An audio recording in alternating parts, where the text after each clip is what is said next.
Welcome, dear viewers, to CouchWarrior TV on YouTube. I am the CouchWarrior, and you are watching Aranis Arcana, a Skyrim Let's Play. Welcome to Chapter 4, Son of Sithis. This is Part 2, and when we last left off, Fleet had just created his own set of armor. We had done some crafting, creating both the robes and the bandolier, and partnering that up with some of the Dark Brotherhood gear, and it's given us this look.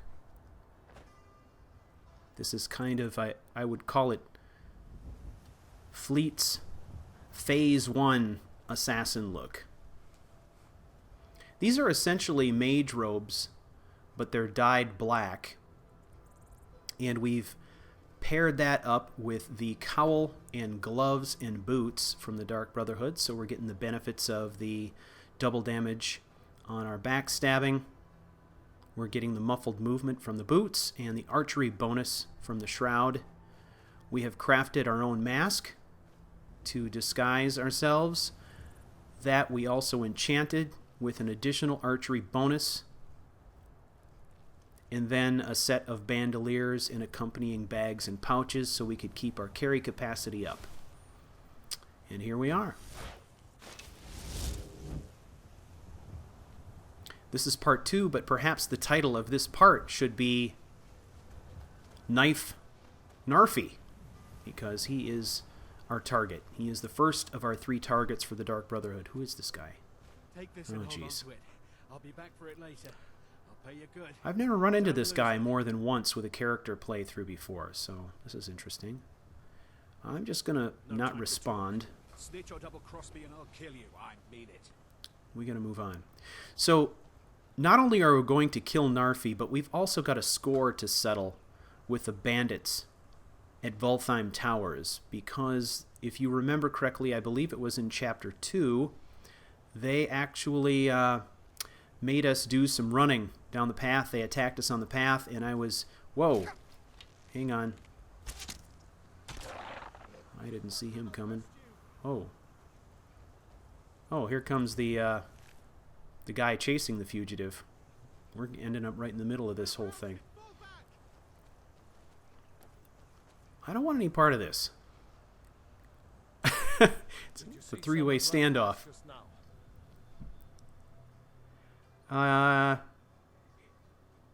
Here, is this yours? Yes. How did you get this? Dude over there gave it to me. Here. It's not much, but it's something. I'm going to track down that thief. Murder him. And you found him. Okay, I'm just going to let you guys do your thing here.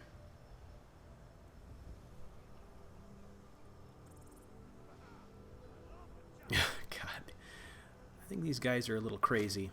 We're moving on. So basically what I was saying is our objective for this episode is we're going to travel to Iverstad. We're going to locate our first target, Narfi, and we are going to eliminate him.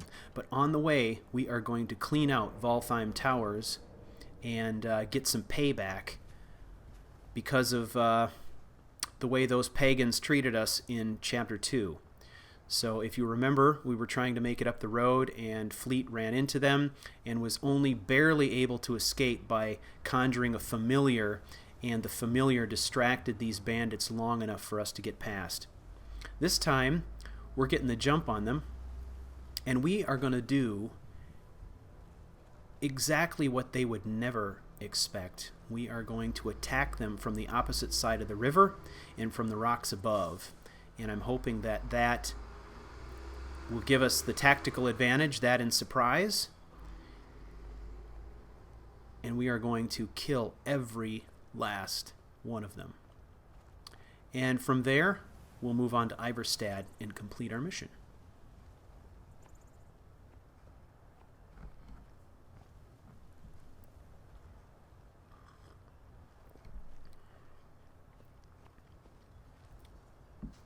Just so everybody's aware, I've mentioned this once in an earlier episode, probably Chapter 3, Episode 4, when we finally made the transition to PC, I am posting the mods that I'm using in the show notes for every episode. Let me qualify that, however, by saying that I am not posting all of the mods that I'm using. So, there are some key mods that affect Fleet, how he looks, how he functions as a character. If they play into the story, I will let you know what they are. There are some mods that are already engaged or are in play but haven't come into effect in terms of the story yet. And I picked them for very specific reasons because I think they will either add to or enhance the story that I'm trying to tell.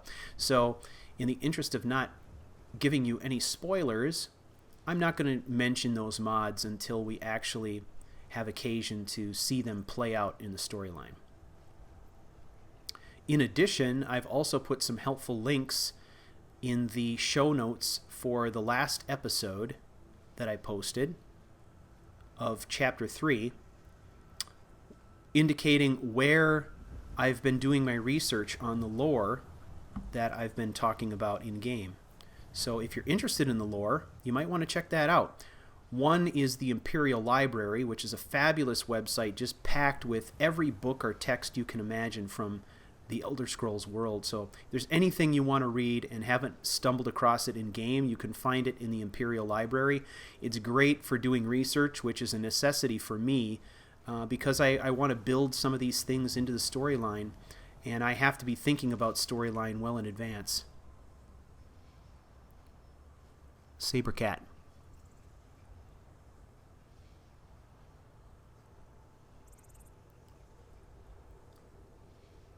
He's not charging, so that gives me time for a quick save, just in case. Broadside, we let him charge. Beautiful. As you can see there, I'm using a mod called Elegant Archer. It's fabulous. It's just great because it's what's changing Fleet's posture as he sneaks. And I mentioned that in the last video, but what I didn't mention is it also affects the way he releases the arrow. You can see his hand kind of fly up with a little flourish as he releases the arrow. It's all because of the Elegant Archer thing, which is so cool. It totally suits the way that I love to play archers. So I was really excited to find that one, and that was a suggestion from a viewer. I cannot remember your screen name, sir, but you know who you are, and I am very appreciative. Okay, so we are on the rocks above Valtheim. The beautiful thing about this attack position is they are not going to be able to charge the rocks and find us up here. In addition to that, it's a great long shot opportunity. I don't have a lot of game geometry in my way, and it gives me a crack at the bandit chief right out of the gate. All right. They detected us. There's the chief right there. I'm going to put an arrow down here in the corner, see if I can draw him back up the stairs. Oh, here's the guy on the landing. Overshot him. Okay, that's one bandit down. So we got the lookout archer on the rocks. Our bandit chief is still here somewhere. I'm going to come down a level, see if I can get a more level shot.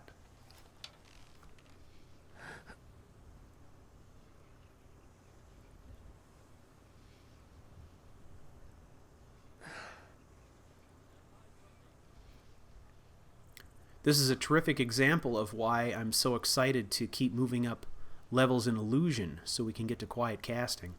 We've got a ways to go before we're there, but it'll be a great one to have. All right, here he comes. We'll set up this initial shot. We'll make it count. This should do a lot of damage on him if we can hit. There we go.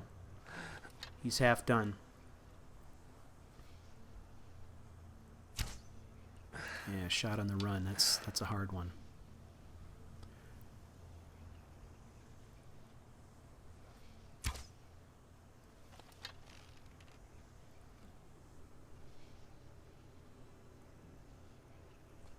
Okay, here he comes back up. Bandit Chief is done. Okay, here's his buddy down here in the stairs. I'm going to get him moving. Done. Okay, we got him on the run that time. Let's put a few on the walkway. I want to draw this guy out onto the walkway. Not necessarily because I think I can make that shot, but I want him to be out there on the walkway when I come down into the building behind him.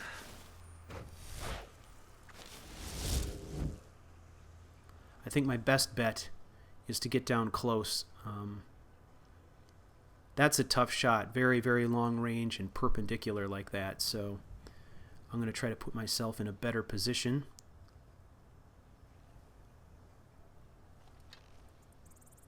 Right, we might be able to get this guy walking too. So typically what I do is I watch their pattern. He's going to come down. At some point he's going to pause briefly and he's going to head back. And I'm going to try to telegraph this shot. There it is. Now I need one follow-up, and he's going to be moving a lot here. So I'm going to try to get him right through this crease. Okay, there we go. 3 bandits and the chief down. Now I believe I've cleared everyone on the bridge and everyone in this building. So I'm guessing we've got probably 2 left on the other side. There's one on watch, usually on top, and there's one near the front door. Yeah, you can see just the side of his head.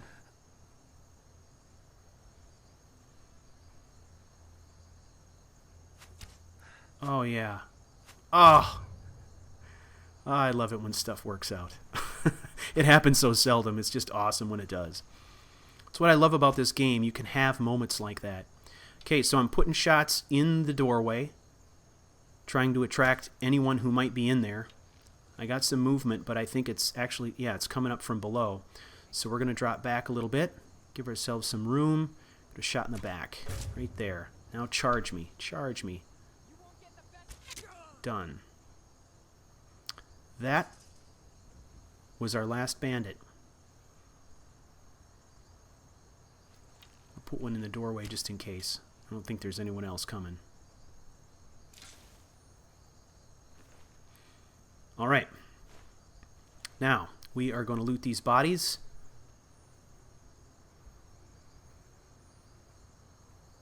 Let me get this one up here.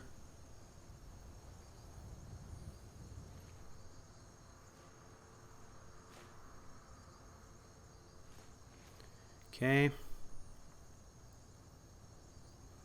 Okay, there's a potion around the corner here, but I am not taking it. Because I'm just not interested in taking a potion that's in the crapper. So, I'm going to leave that one. I'm not touching it. So we're going to head back to the main tower. And I'm going to check out the bodies that are there. We confirm all of our kills.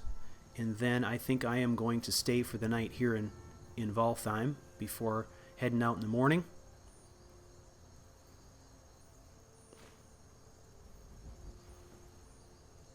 The way ahead to Iverstad can be treacherous, can be dangerous, and I would prefer to do that traveling during the day. That'll give us 1 full day to get to Iverstad, and then we will do Narfi after nightfall.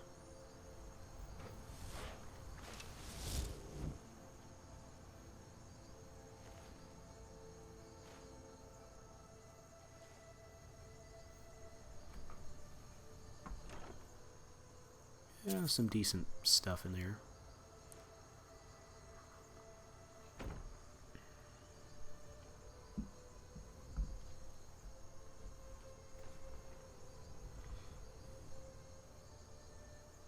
Black arrow.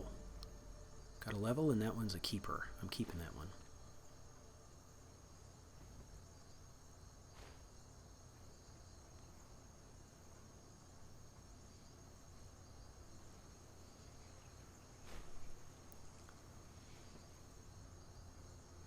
Little gold. We're going to take the wine. Alto wine is good.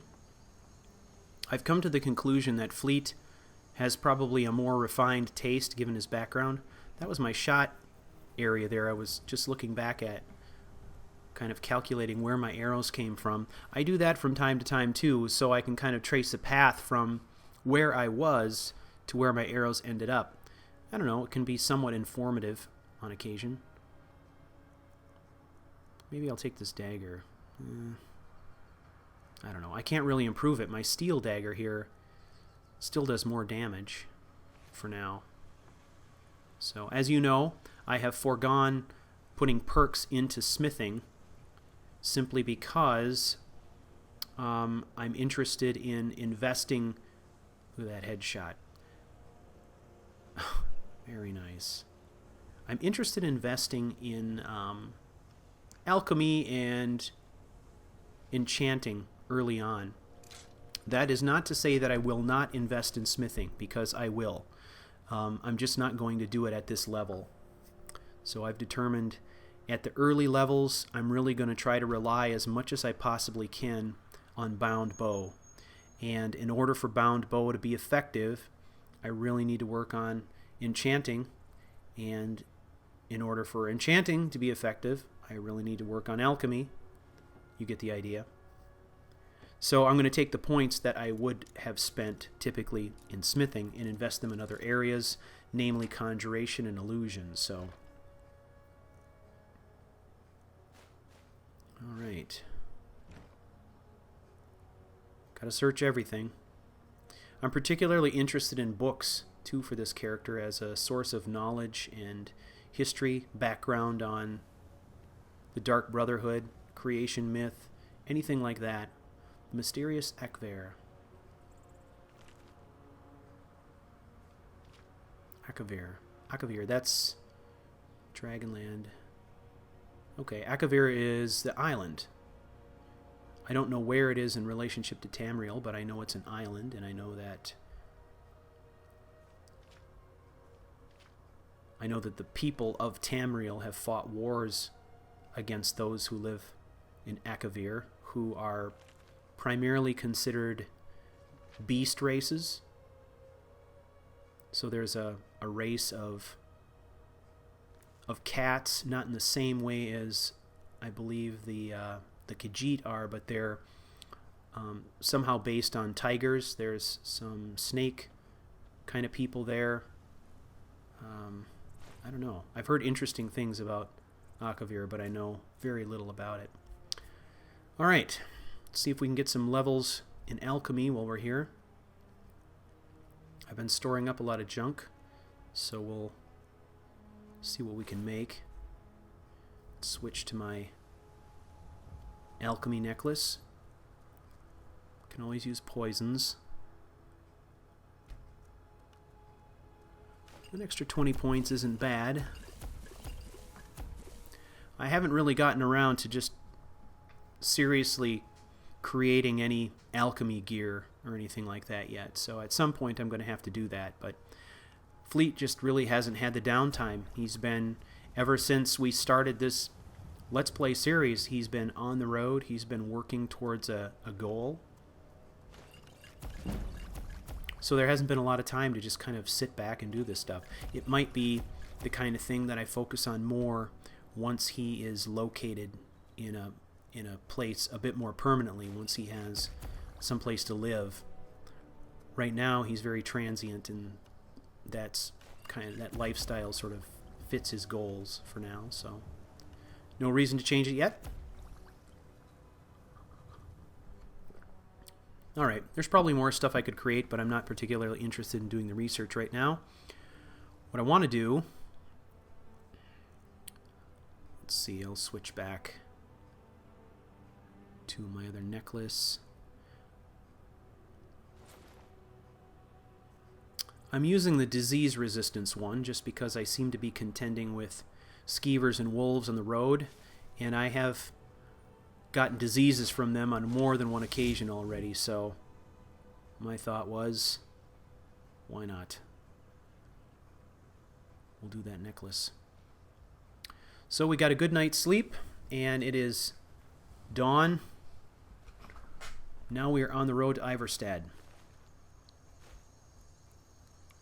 there are several different ways to get there. The most efficient way, of course, is taking the mountain trails.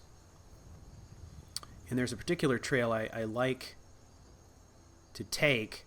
When you get down to the river just before the bridge, there's a path that cuts up the slope to the right to, I believe it's called Hilgrin's Tomb.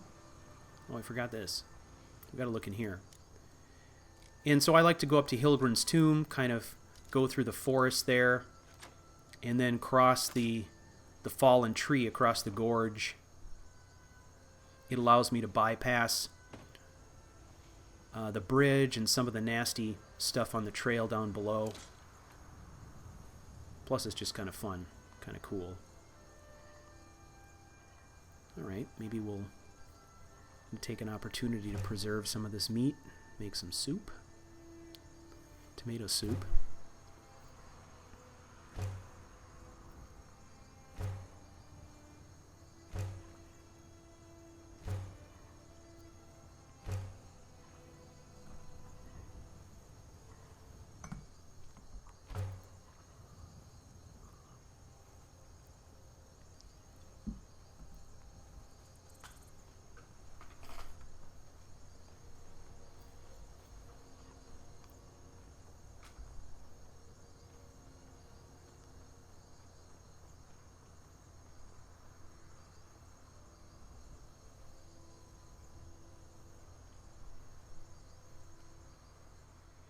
Okay, I'm going to cut across this switchback here.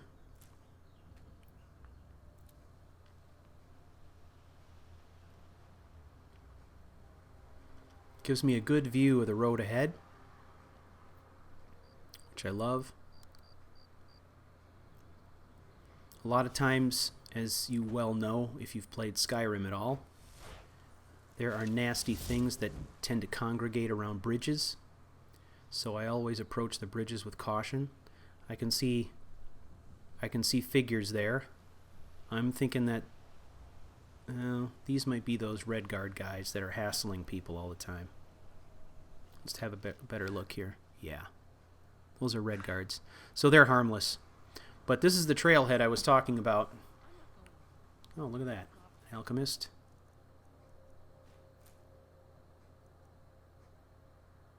We'll take that too. It's only a pound. So this path will take us up to Hilgrin's Tomb, and then we are going to basically pass Hilgrin's Tomb and keep following this ledge, this little forested area along this ledge. This is going to lead us to a fallen tree on the gorge. It's kind of a nice shortcut.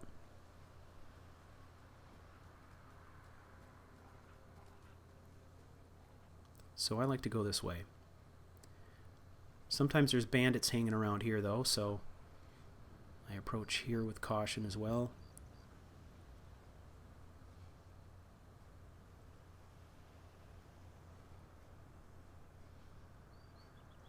Fleet has not been to Iverstad yet, so I've not traversed any of these trails. See how close we can get if we can scope someone. Can't really see anyone on that log. It's really hard to tell. Let's go down this way, get a better look. Hello? Yeah, there's somebody there.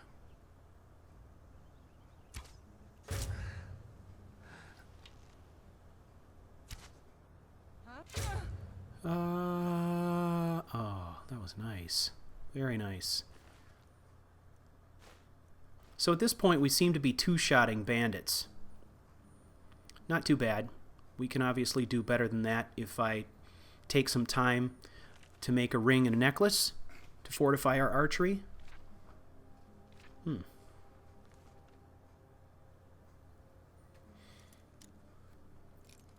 However, I don't really want to do that unless I know I can maximize whatever the enchant is.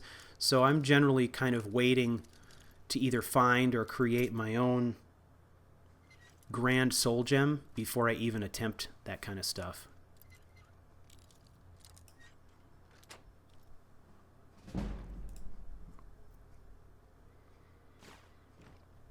Okay. We're accumulating the levels pretty quickly, so let's level up.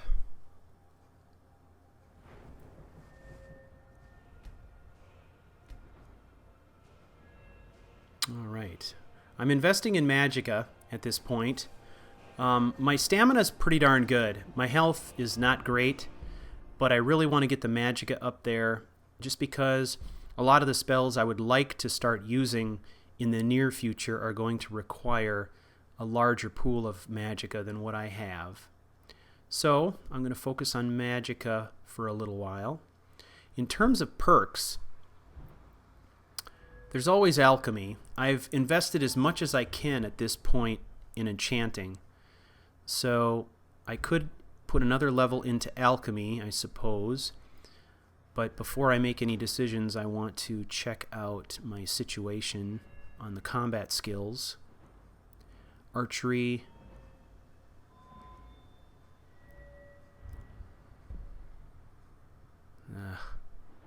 Critical shot. Not really wanting to invest in that quite yet. How about sneak? Sneak's a good one. Maybe we'll finally get muffled movement. This could come in handy. So we'll do that. We'll bank the last one. We'll bank the last one until I can get a better idea what I want to spend that on. So I don't want to just spend these willy-nilly.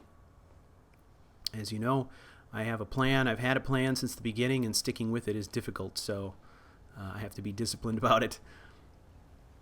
All right.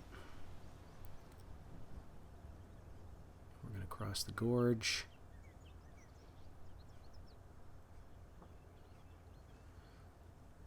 All right.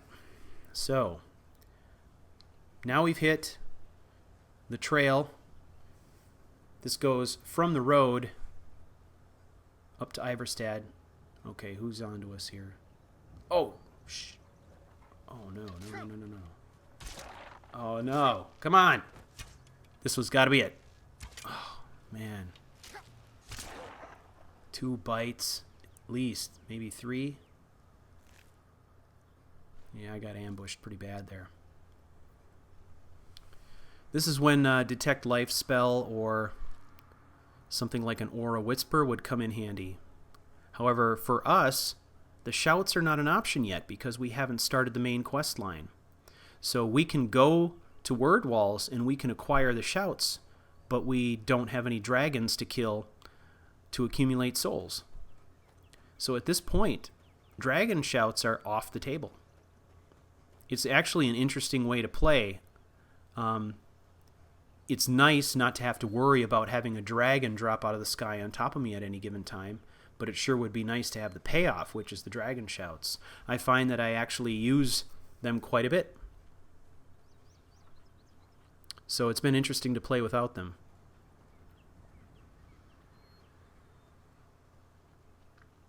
Okay. Letting this fox lead the way a little bit here. Sometimes there's just, varmints, skeever, and spiders and stuff. So they're going to get him first. Okay, so we took a shortcut from the road to get to this trail. We are also going to take a shortcut from this trail across to Iverstad. If you follow this trail completely, you'll keep following switchback after switchback until you eventually end up at a river crossing near Iverstad. We are going to take a shortcut around the other side of the mountain, skipping a good portion of the switchbacks here. So we're not going to take the trail up that way. We're going to go over this fence, over this fence. We're going to go around this fence, and we're going to follow this, I don't know, it's kind of like a deer path or something, I don't know. But we're going to go around this cliff face here, and this will take us to the same place with a bit less climbing. So I almost always take this little shortcut.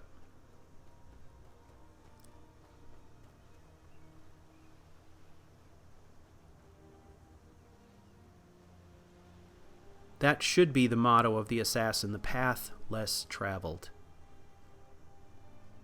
What I love are these shortcuts that kind of empty out onto places where people and creatures and enemies congregate, such as river crossings. River crossings are always places to run into crazy stuff. So this allows us to approach the river crossing from a direction that no one would expect. So if there is anything crazy going on, we can get the jump on them. All right.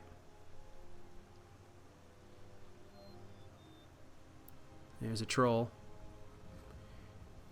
He's going to be a problem because he's right in the middle of the trail. That's exactly where we need to go. So we are going to remove that obstacle.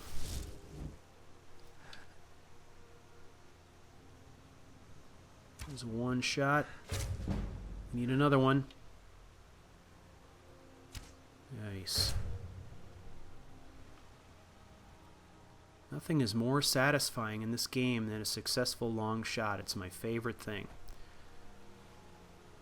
So I try to set myself up for those shots whenever I can. Alright. Let's check out this troll and see what he's drug into his lair here.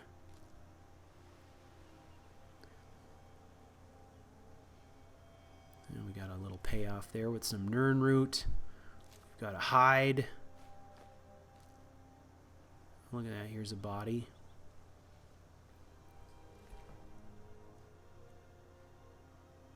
Nothing of value on a storm cloak. Rarely. Look at, even this skeleton has 5 gold pieces. How come these guys never have any money? Alright, that book is good. That's some kind of skill book.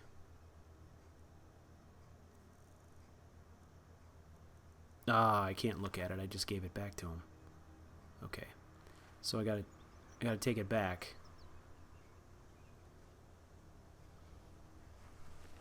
Alright, I gotta take it back. Now I can look at it.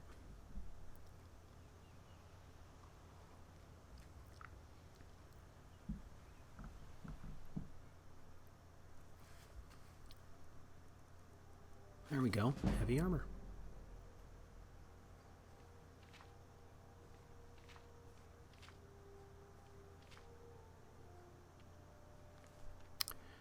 It's not going to be long before my library is too heavy to carry. I've got to start getting serious about finding a place to settle down and store my stuff.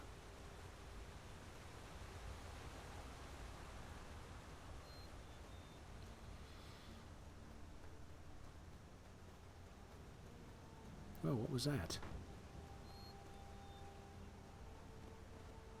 Looked like a falling rock. Okay, here we are in Iverstad. Now, what we've been told is that Narfi is a beggar that lives in a run... Hey, I know who you are. Oh, man. I love that. Who lives in a ruined house outside of Iverstad. So we locate him. There he is. That's obviously the place. Now we need to find a place where we're just gonna hide out until it's time to do the job. What we don't want to do is we're here to kill somebody, so we don't want to spend a lot of time showing our face around town. So we're not going to go to the tavern. We're not going to stay there. We're not going to interact with anybody here. We are going to find a secluded place to hide out to complete our mission after dark. So we just need a place to wait it out until dark. It's a big bear. This could be our opportunity here. Come on, now he's going to charge. Alright. We're going to find this bear's lair, and we're going to make it our encampment. This will be where we can hang out until dark. Yeah, this is his cave right here. So this cave will be an ideal spot. It's on the right side of the river. It's close to Narfi's house.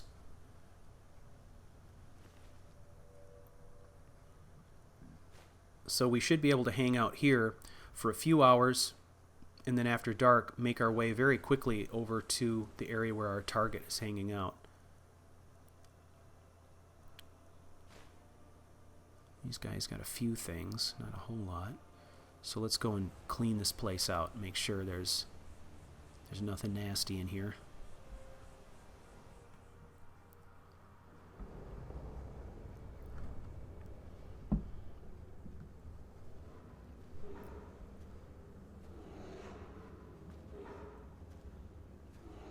Okay, I think there's only one bear, so I'm going to get a broadside shot, and then we are going to turn to his charge path and let him come.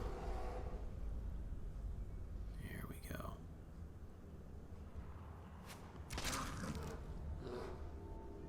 Made quick work of the bear, and we get a pelt to boot.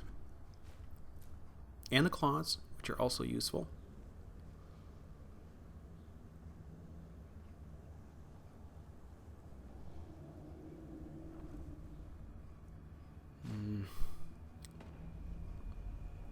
Not sure I want to take that steel ingot. I could actually maybe make some jewelry with it or something and sell it, but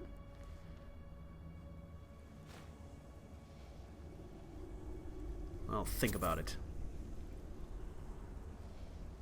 Oh, what a mess. All right. So this is the perfect staging area for our assassination.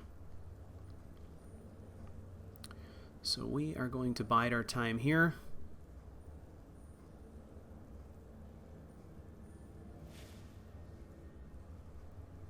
And just patiently wait for the right moment. I'm thinking, okay, 10:30 in the morning. We'll do like 12 hours. 12 hours of rest. That's good. We did a lot of stuff during the night and early in the morning, so catching this extra rest before we do our job will be good.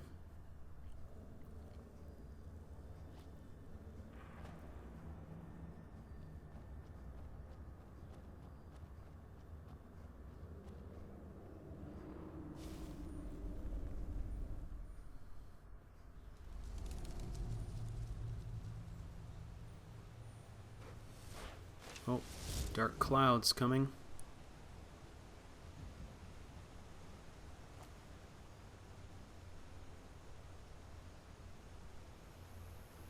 Okay, we got to negotiate these rocks here. Oh yeah, it's starting to rain. So I think in order to save ourselves from any cold weather effects, I'm going to put on the cloak. So we've got a black linen cloak that will protect us from some of that moisture, if I can find it. Yeah, it's a cape. Okay, so we'll put on the cape. Alright, your cloak provides resistance to the rain. That's good. Okay, so Narfi, when we observed him earlier, he was hanging out down by the river. I'm interested in trying to catch him someplace where he's not within the line of sight of the guards across the river. So we gotta find him first. And then we'll see, okay, there's this marker. We're gonna see kind of what his habit is here. Okay, he's heading back up the hill.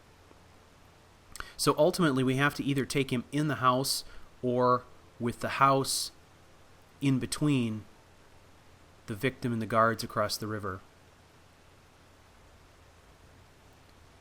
Okay, it looks like he might be going in the house. I'm going to double back around this way. I'm feeling like this side is less exposed. Okay. He's not coming in. Okay, he's hanging out in the doorway. I'm going to give him a little bit. I'm going to wait here patiently just to see what he does.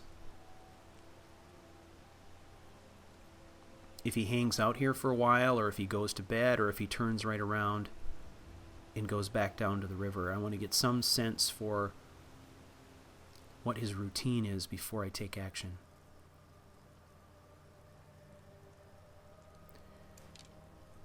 Okay, I'm going to take him with a dagger. And I think Muffle spell is in order here.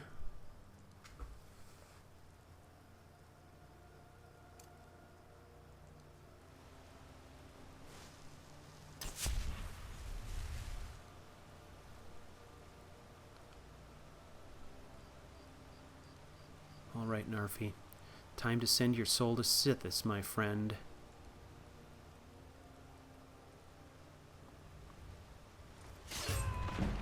Done. Quick.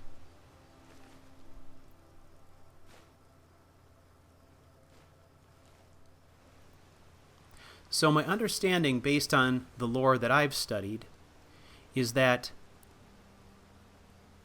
when a Dark Brotherhood assassin kills a target, the soul of that target is sent to Sithis. And not all souls are created equal.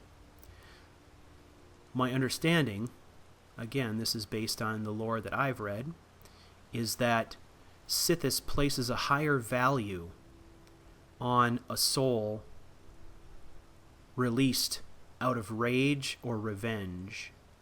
So, a random sort of indifferent killing, the soul that's released during that murder is not considered as valuable as someone who's killed for the cause of revenge or jealousy or rage and anger, for example. It's strange, I don't know, but it makes for interesting storytelling. All right, I've come back to this cave. Because it's raining outside, I want to come in here and just kind of determine how cold, how exposed to the weather I actually was.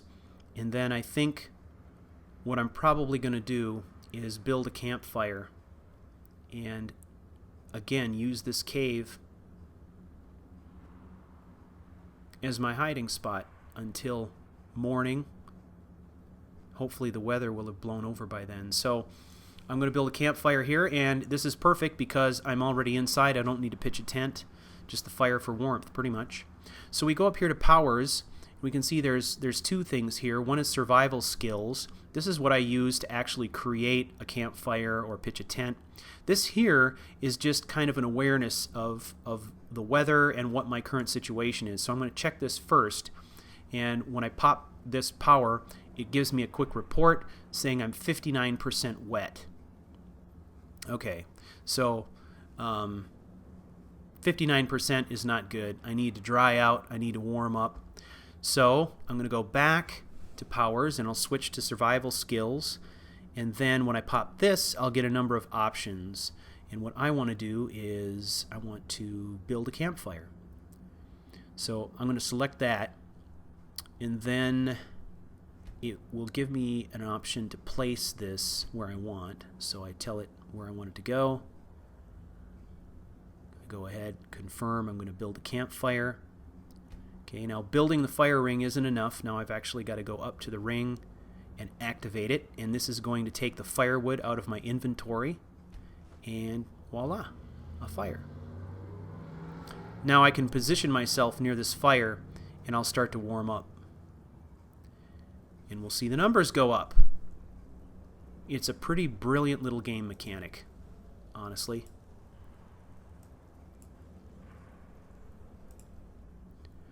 Well, we've reached the end of another episode. Thank you for taking the journey with me, and until next time, may all that you do be swift, quiet, and deadly. And to all Skyrim assassins, I salute you. Silence is our battle cry.